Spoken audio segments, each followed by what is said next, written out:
Quem é você? Eu sou Fausto Pereira de Lacerda Filho, filho de Fausto Pereira de Lacerda e de Lucy Pinheiro de Lacerda. Nasci em São Paulo, onde fiz todos os meus estudos. Fui fundador do Colégio Pio XII, depois, terminando o ginásio, passei para o colegial no São Luís e me formei na Faculdade de Direito da Universidade de São Paulo, a São Francisco.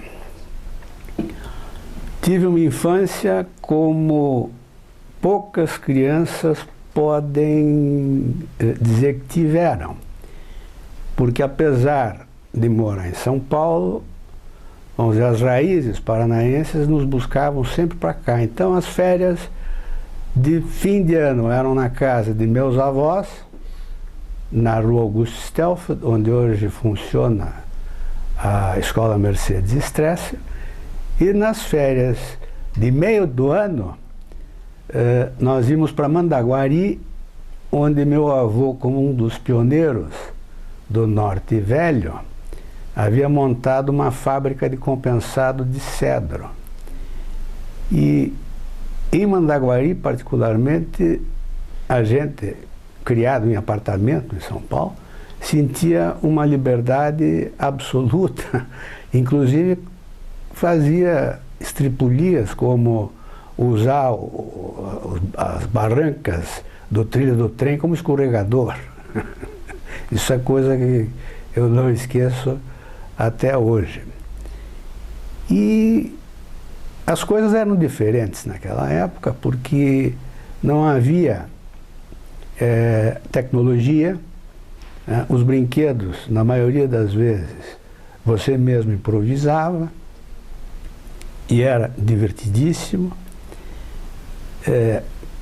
Não havia computador, televisão é uma coisa que surgiu em 1950. Papai foi um dos primeiros a ter. Eu assisti à inauguração da TV Tupi Canal 3, né, em preto e branco. E bom, também é uma experiência que eu não esqueço. Depois de formado, embora eu tivesse feito um estágio no escritório do Pinheiro Neto, na época chamava-se Pinheiro Neto Barros e Freire, que era o maior escritório de São Paulo, o velho Pinheiro dizia o seguinte: vocês não estão aqui para ganhar, vocês estão aqui para aprender. E a gente trabalhava feito uns condenados. Aí surgiu uma oportunidade de eu estagiar no Banco do Estado do Paraná, que tinha acabado de adquirir o Banco Alfomares, que era um banco regional de São Paulo, que queria expandir as operações para lá. E eu fui estagiar então no departamento jurídico do Banco do Estado. E lá fiquei, conheci a minha mulher, resolvi casar, pedi a transferência para cá, o presidente era o Celso Saboia, que concordou, mas nas condições em que eu estava, quer dizer, não como advogado. Advogado eu só vinha a ser depois que o banco abriu um concurso para preenchimento do quadro de administração superior, que eles chamavam. Aí foram regularizadas as situações de advogados, engenheiros, médicos que iam trabalhar com medicina do trabalho, economistas, uma porção de gente que, embora com qualificação, estava classificado como escriturário. E aí eu comecei efetivamente a ganhar destaque, tanto que pouco tempo depois eu fui convidado para integrar uma das grandes bancas de advocacia da época, do Cleverson Marinho Teixeira, e lá eu permaneci durante 6 anos, até o fechamento do escritório. Nós tivemos o boom das financeiras, né? E eu tive a ideia, na época não tinha computador, não tinha nada, era máquina de escrever. Como a demanda era muito grande, nós mandamos imprimir as petições de busca e apreensão, deixando em aberto apenas o nome do credor e o nome do devedor e o valor com o lugar para discriminar o bem que se estava buscando. Isso acelerou os procedimentos.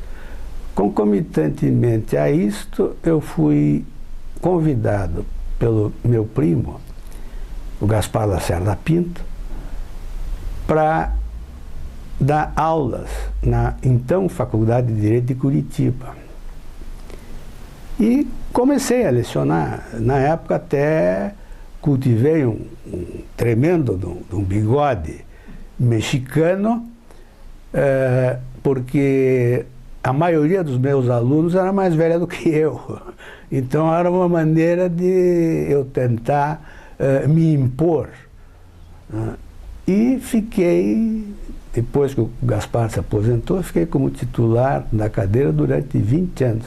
Mas lecionei também na Universidade Federal do Paraná, onde eu inaugurei o curso noturno, lecionei na Pontifícia Universidade Católica, aí, embora tendo passado no concurso para Direito Civil, eu fui deslocado para dar aula em Direito Comercial, porque o professor da época não dava aula, se trancava no banheiro, isso é um caso folclórico, e não dava simplesmente aula. Então eu fui substituir este professor, que era desembargador no Tribunal de Justiça do Estado. Também cedi currículo, porque nesse meio tempo eu fiz o mestrado na Universidade Federal do Paraná, na primeira turma, né? E eu comecei a ser requisitado para possibilitar a aprovação de cursos de direito, junto com outros professores, né? Foi assim na criação da Faculdade de Direito da Universidade de Curitiba, na Faculdade de Direito do Positivo, né? Embora só tivesse dado aula na Tuiuti e por um semestre apenas. A Positivo nunca nos chamaram. Nós cedemos o nome. Eu acho que o único que ganhou alguma coisa foi o Luiz Fernando Coelho, que entrou com uma ação de indenização. Depois disto, eu fui, vamos dizer, com a carreira jurídica consolidada, eu comecei a progredir no banco, no sentido de chegar a gerente de departamento, gerente de divisão, fui consultor geral da presidência do banco e culminei por ser o diretor responsável para preparar o banco para a privatização. Fui diretor. Todos nós temos o direito a 5 minutos de burrice, né? E eu caí na asneira de aceitar esta diretoria. Fui convidado pelo então secretário Giovanni Jonedes e assumi. E vivi estes meses em que eu fui diretor em Brasília, né? Tratando de preparar o banco para a privatização. E por isso fiquei, de certa forma, mal visto junto aos funcionários e principalmente junto ao sindicato. Mas na época não havia outra saída. Hoje eu questiono muito a privatização e questiono muito a postura do governo da época em não ter aportado o capital que tinha condição de aportar para não privatizar o banco. Mas são águas passadas. O tempo hoje está demonstrando que isso foi um erro, né? Na medida em que nenhum banco privado investe aonde um banco de Estado investia, principalmente no desenvolvimento do setor agrícola. Mas, agora, voltando aos primórdios, para a minha experiência profissional, quando eu entrei na Faculdade de Direito em 1968, eu tinha que fazer alguma coisa além de estudar. E um dos meus sonhos era trabalhar em jornal. Aí, numa das vezes que eu estive aqui, eu pedi ao meu tio Zico, Manuel Lacerda Pinto, que era colega de turma do Dr. Júlio de Mesquita, me desse um cartão de apresentação. E tio Zico imediatamente fez esse cartão de apresentação, e eu, quando voltei a São Paulo, fui na sede do Estadão, ainda ali na Rua Major, esqueci o nome da rua, é um prolongamento do final da Rua Augusta, né, onde existia o Hotel Jaraguá grudado com o prédio do Estadão. A gente via as rotativas da rua do Estadão. Subi no quarto andar, no escritório do Dr. Júlio, estilo inglês, assim, levei o cartão. Aí ele me perguntou 3 coisas.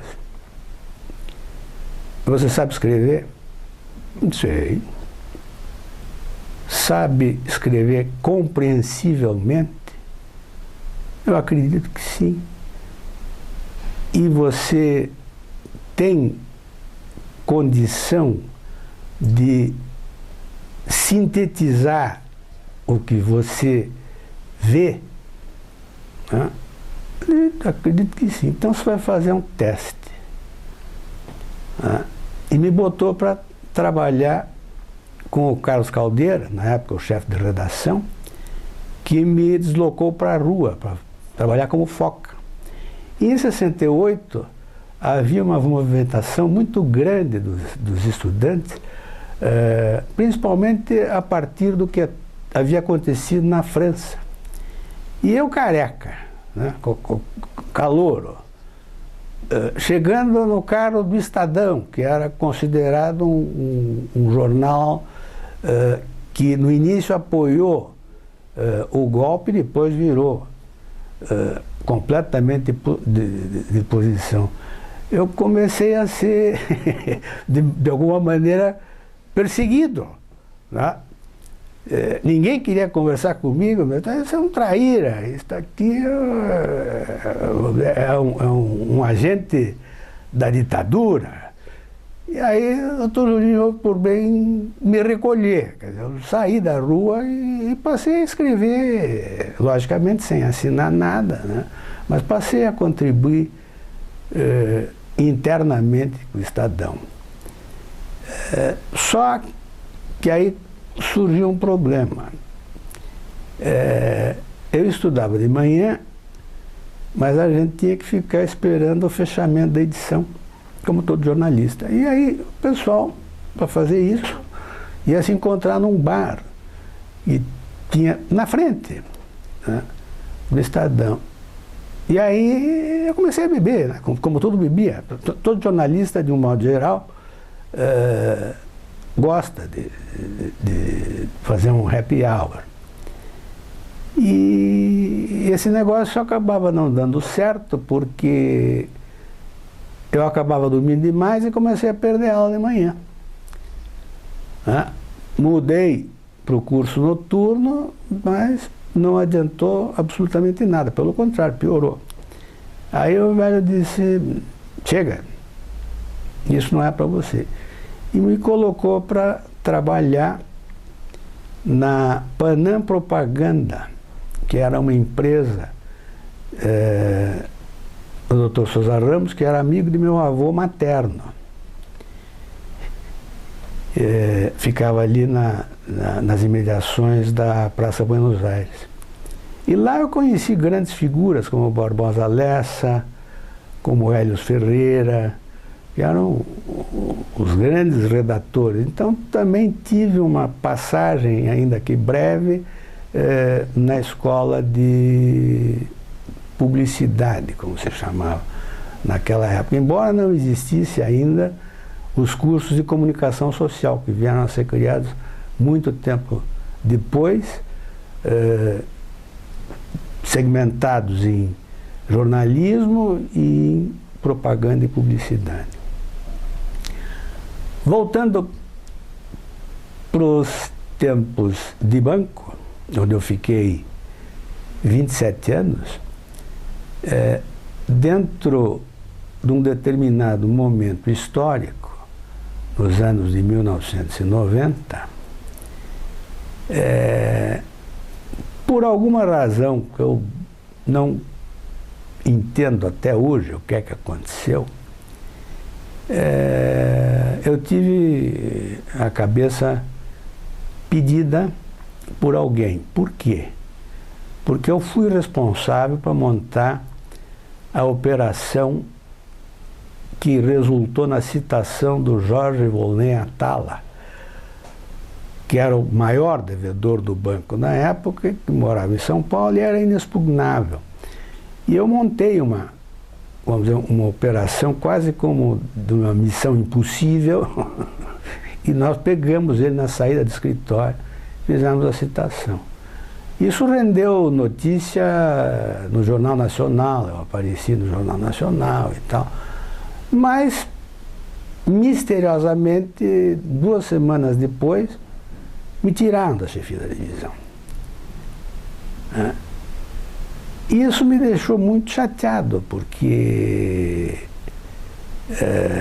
o banco, sendo um banco oficial, tinha lá os seus intocáveis.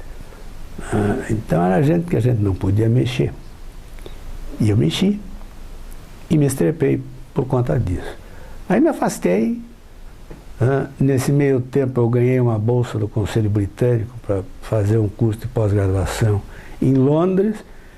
Fui para lá em agosto de 1990. Minha família foi no fim do ano. Na época eu já tinha 5 filhos, as minhas gêmeas estavam se alfabetizando, quer dizer, acabaram sendo alfabetizadas em inglês, e lá nós ficamos por quase 2 anos. Foi uma experiência muito enriquecedora e me, vamos dizer, alavancou mais a carreira na área aí de direito comercial bancário. Trouxe ideias no sentido de aplicar determinadas coisas que estavam começando a funcionar, como faturização, que era uma coisa que ninguém conhecia, factoring. Outra coisa que também eu trouxe de lá e que o banco tentou implantar, mas não conseguiu, o Banco Bamerinos fez, financiamento de franquias, franchising. E mais do que isso, quer dizer, quem ganhou na realidade foi a minha família, né, que aprendeu a conviver com dificuldade. Em 1990, quando nós estávamos lá, estourou a Guerra do Golfo.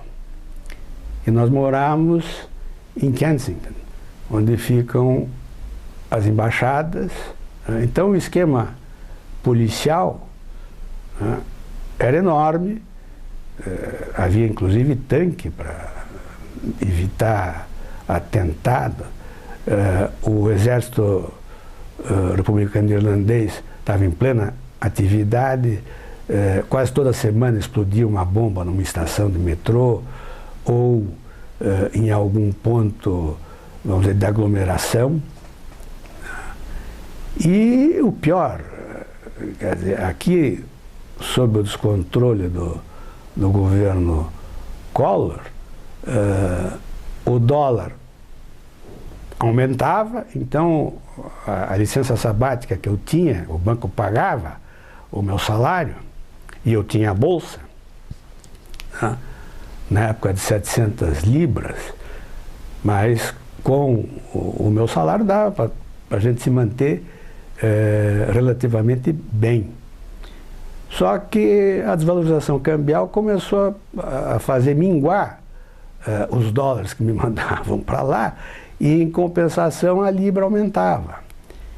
Então chegou um momento que nós temos que cortar tudo. Então mudamos de endereço, saí de uma penthouse, fui para o basement, no mesmo prédio, mas era metade do aluguel. E o pior era a sensação de que a qualquer momento você podia vir a sofrer um ataque, porque Kensington era a rota dos aviões de combate que passavam por cima dos telhados, assim, para ir para o Golfo. Depois eu terminei o curso, aí aluguei um carro em Londres e fui viajar pela Europa com a família toda. Aí percorri a Europa durante um mês e meio, todos aproveitaram muito, não esquecem isso até hoje, e a volta é que foi difícil, porque o único que conseguiu manter, vamos dizer, o estágio no que estava estudando foi o meu mais velho. Os outros todos tiveram que fazer, vamos dizer, uma repetição, porque não havia como revalidar os diplomas.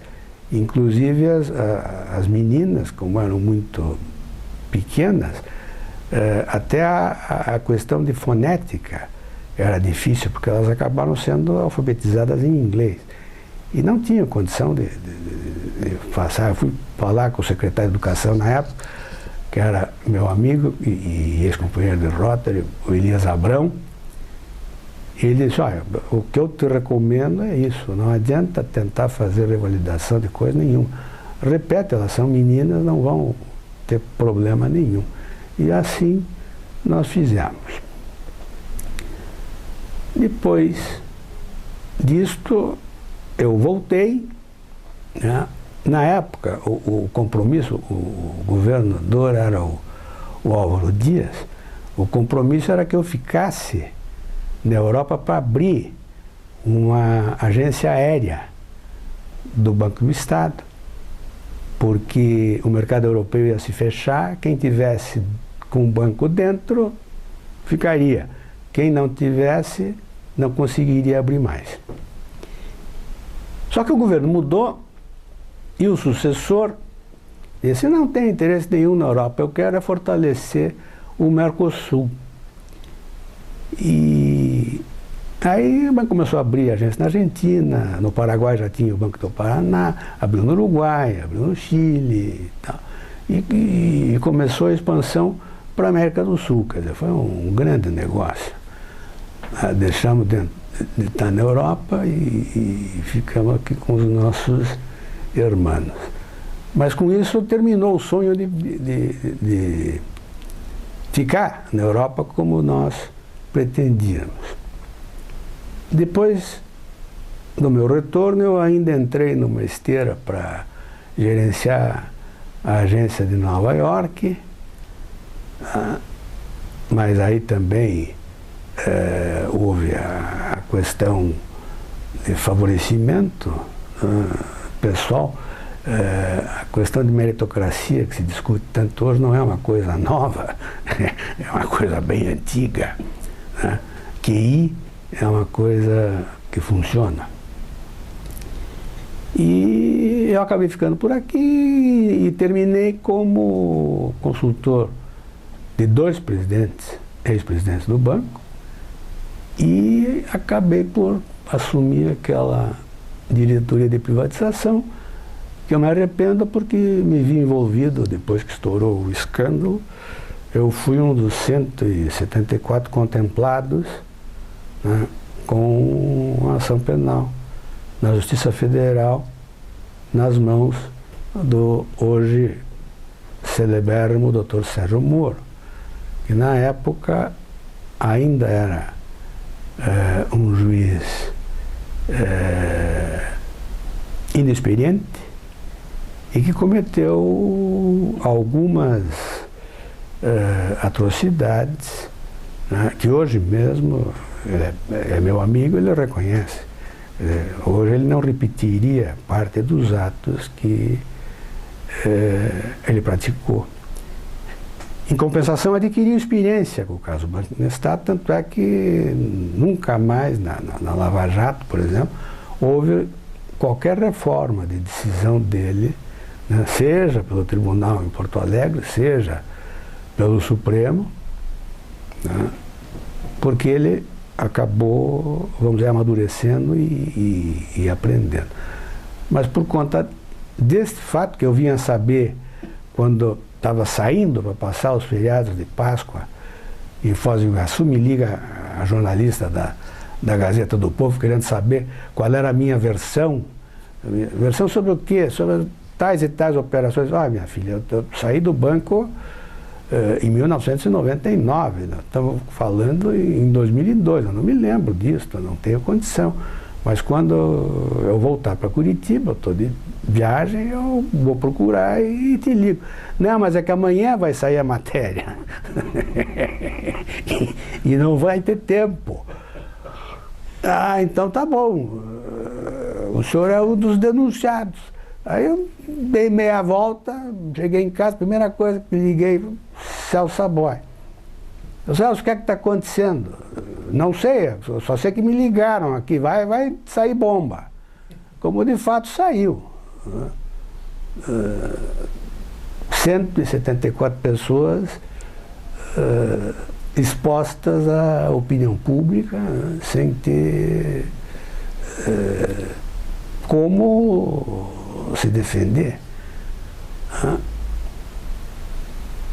Isso foi um dos componentes que precipitou, vamos dizer, a minha crise renal. Eu fiz uma vasoconstrição renal e eu me tratava com o doutor Adir há 30 anos, e aí a minha função renal foi para 9%, caiu 10% numa pancada, por conta disso. Essa eu devo ao Banco do Estado. E aos 5 minutos de burrice, como eu disse há instantes atrás. Acabei sendo transplantado. Esse ano eu completo 7 anos de transplante renal, sem problema nenhum, graças a Deus. Né? A não ser os consequentes à medicação que a gente tem que tomar. Eu tomo perto de 16 remédios por dia. A prednisona, que tem cortisona, é um veneno, porque dá catarata metabólica, que eu tive que operar, induz a gente a ficar diabético, então tem que controlar a diabetes, mas de um modo geral eu estou bem, melhor do que ficar 4 anos ligado na máquina de diálise peritoneal como eu fiquei.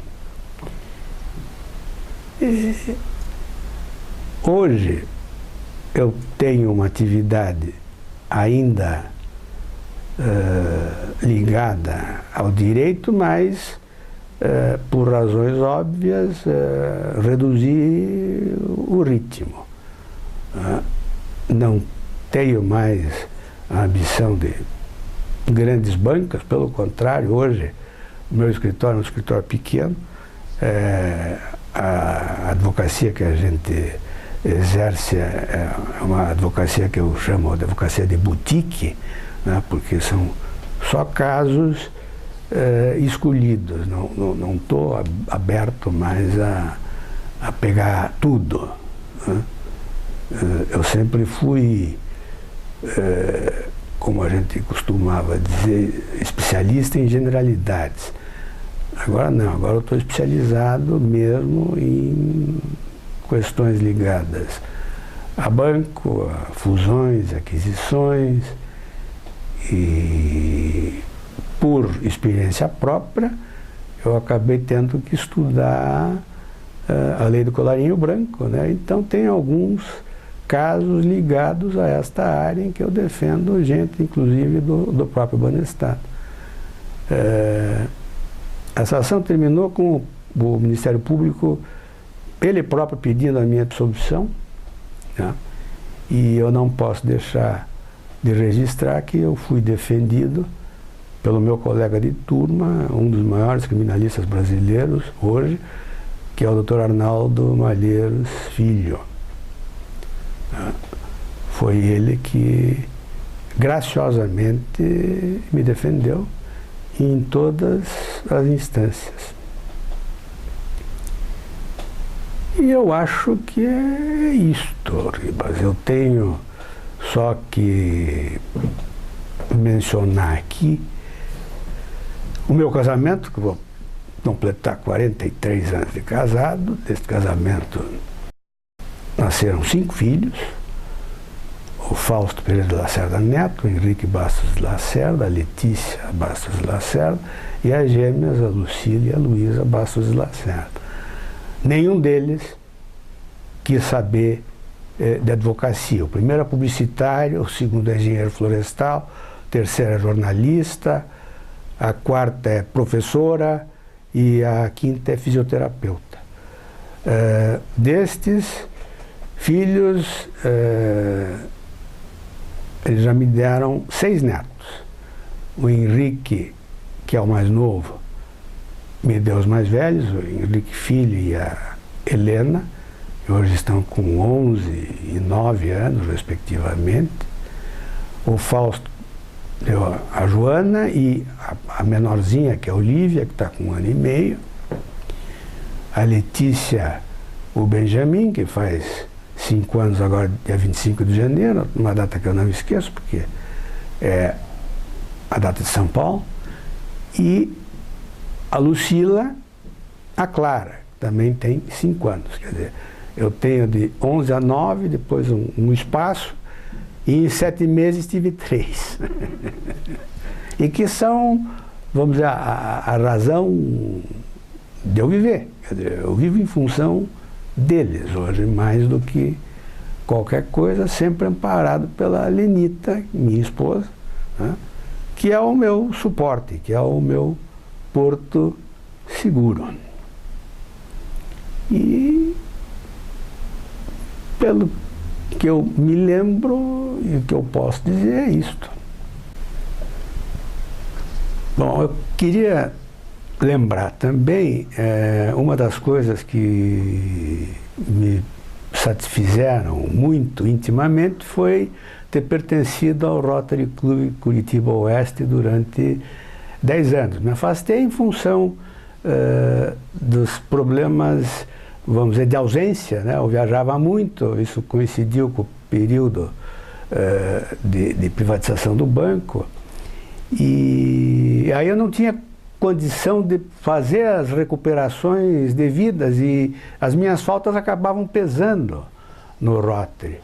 Mas foram 10 anos muito gratificantes, nos quais eu tive a oportunidade de participar da campanha Polio Plus para a erradicação da poliomielite, né, que foi conduzida na época pelo Dr. Paulo Montserrat e encampada depois pelo Carlos Almeida, que foi inclusive governador de Rotary, foi presidente do Banco do Estado.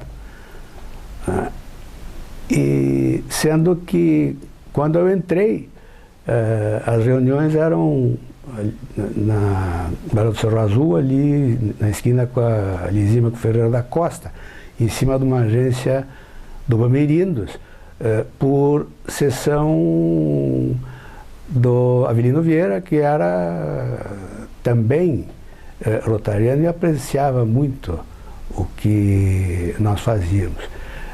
Quando eu entrei, já no 2º ano, eu fui diretor de protocolo. Foi o cargo que, vamos dizer, me deu assento à mesa, né, do Rotary. Mas depois não pude assumir mais compromisso nenhum. Mas foi uma experiência enriquecedora, muito enriquecedora. Eu recebi, inclusive, tenho a honra de ser companheiro Paul Harris. E queria mencionar também o fato, embora ter nascido em São Paulo, né, meu pai costumava brincar que gato que nasce no forno não é biscoito, é gato, né? Então, eu me considero paranaense, me considero lapiano, origem da família pelo lado de meu avô. E quando nós vimos para cá, como as famílias eram muito grandes e a maioria residente aqui, nós fazíamos um verdadeiro rosário. Papai fazia questão de nos levar à casa dos tios. Então, eu convivi muito intensamente com irmãos e com cunhados de meu avô, né? Entre os quais eu destaco o tio Vicota, o Davi Carneiro, né? E tio Zico, Manuel Lacerda Pinto, que foi inclusive presidente do Tribunal de Justiça do Paraná por 2 vezes, pelo 5º Constitucional, e que foi secretário de Justiça do Maneco Facão, né? Que sempre foi meio intempestivo, e tio Zico sempre contava uma frase que, para acalmar o velho, que quando ele exigia assim, uma coisa que não estava muito de conformidade com a lei, ele precisa ver, seu Ribas, precisa ver, seu Ribas. E estes dois, principalmente,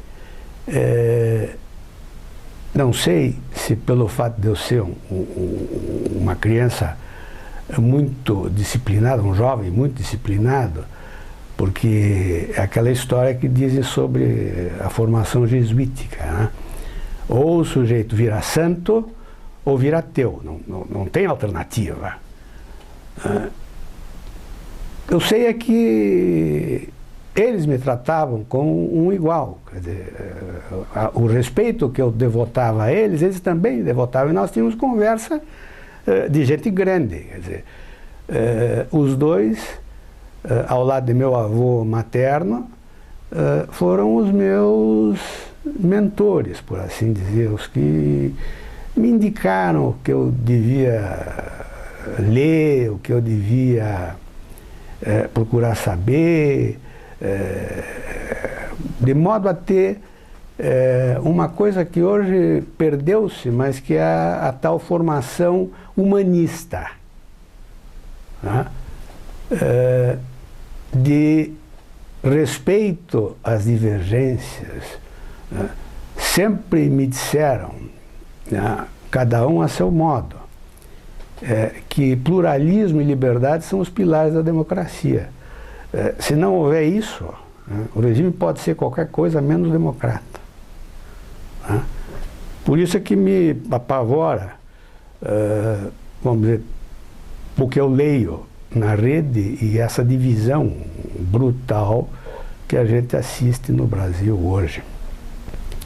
Mas o que eu quero ressaltar é exatamente isto, quer dizer, os valores de família, né, eles transcendem a célula pequena da qual você participa e você formou. A família é uma coisa muito ampla e você aprende muito em função de tradição oral, coisa que hoje a maioria dos pais não tem condição nem de conversar com os filhos, ou porque estão trabalhando demais, ou porque os filhos estão perdidos nos jogos de videogame, na internet, então não há diálogo em casa. E isso é uma deficiência muito grande do ponto de vista de educação. Porque educação vem de casa. A escola ensina, né? Mas a educação é uma coisa doméstica, é uma coisa do lar. Do lado de minha avó paterna também a família é muito grande e meu bisavô Lotário foi casado 2 vezes. Minha bisavó Chiquita morreu muito jovem, com 7 filhos, e minha avó, sendo a mais velha, ajudou a criar os irmãos, mas o vovô Lotário não tinha condição de ficar sozinho e casou, segundo as núpcias, com Dona Olívia, e teve mais 7 filhos. O velho era, vamos dizer, um bom reprodutor. E todas estas tias